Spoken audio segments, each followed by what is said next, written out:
Odading mengoleh, rasanya anjing banget. Halo semuanya, terima kasih karena udah klik video ini.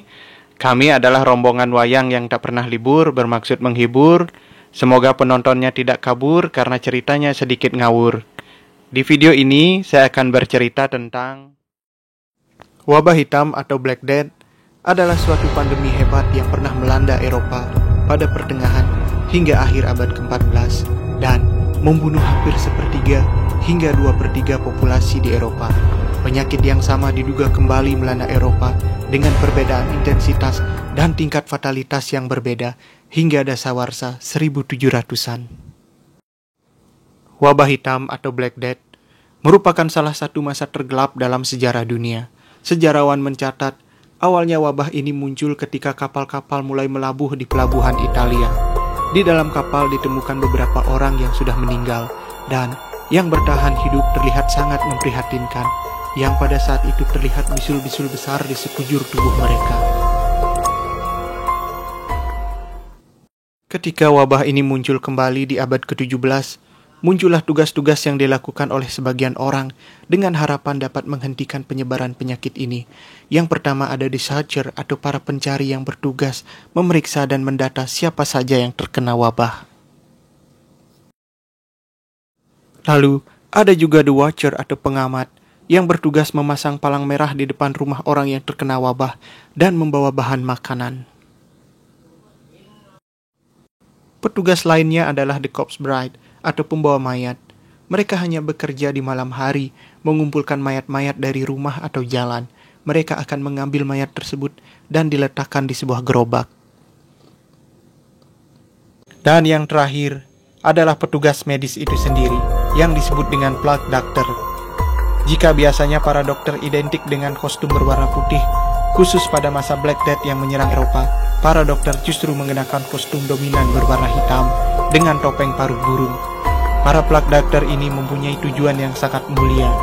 Mereka yang diharapkan oleh pemerintah saat itu bisa menemukan solusi bagaimana wabah itu segera berakhir, dan lebih dari itu, agar bagaimana wabah itu tidak lagi muncul. Kostum ini mencerminkan pandangan modern untuk perlindungan terhadap wabah. Jubah dari kulit yang berlapis lilin, lensa yang menutupi mata, sarung tangan yang terbuat dari kulit, dan penutup wajah. Yang kesemuanya berguna untuk menghambat penyebaran udara yang terinfeksi. Kostum tersebut juga dilengkapi dengan tongkat yang digunakan para dokter untuk berinteraksi dengan pasien yang terkena wabah.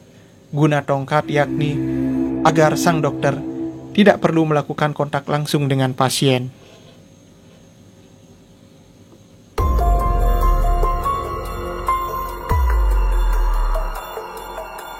Jika dilihat sekilas, kesan horor akan terasa pada topeng plague doctor.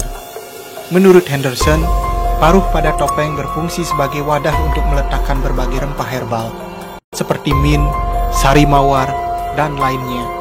Segala rempah itu penting untuk melawan aroma busuk korban Black Death. Dan mereka percaya rempah-rempah dapat menetralisir udara yang sudah tercemar. Saking ikoniknya, kostum yang dirancang oleh Dr. Kals yang berasal dari Perancis sempat dijadikan simbol dari mereka yang berprofesi sebagai ahli kesehatan. Mewabahnya Black Death di Eropa pada abad ke-14 membuat eksistensi plague doctor sangat istimewa. Plague doctor memperoleh hak kebebasan dalam melakukan praktik yang sesungguhnya dilarang pada masa itu. Salah satunya adalah otopsi. Oleh karena memperoleh kebebasan dalam melakukan pembedahan, banyak plague doctor yang menyalahgunakan untuk keperluan penelitian. Terjadilah malpraktik yang dilakukan oleh para dokter ini, menyebabkan banyak pasien tewas akibat eksperimen yang tidak bertanggung jawab. Akibat banyaknya malpraktik yang dilakukan oleh plague doctor, banyak masyarakat Eropa yang mengaitkannya dengan malaikat maut, sebab pasien-pasiennya kebanyakan berujung tewas, sehingga sebagian besar orang yang merasa takut jika berhadapan dengan plague doctor yang terkesan mistis. Plague doctor juga menjadi kelompok terkucilkan di kalangan masyarakat Eropa. Kesan misterius dan menyeramkan akibat kostumnya menjadi salah satu alasan kelompok minoritas ini dikucilkan. Selain itu, Masyarakat Eropa juga percaya bahwa plak dakter sangat rentan karena merekalah yang turun langsung dalam penanganan wabah.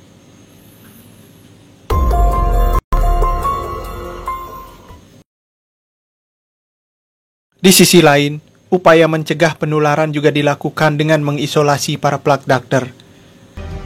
Mereka para garda terdepan kala itu harus rela hidup sendiri dan dijauhkan dari penduduk demi menghindari penyebaran penyakit pada penduduk lainnya.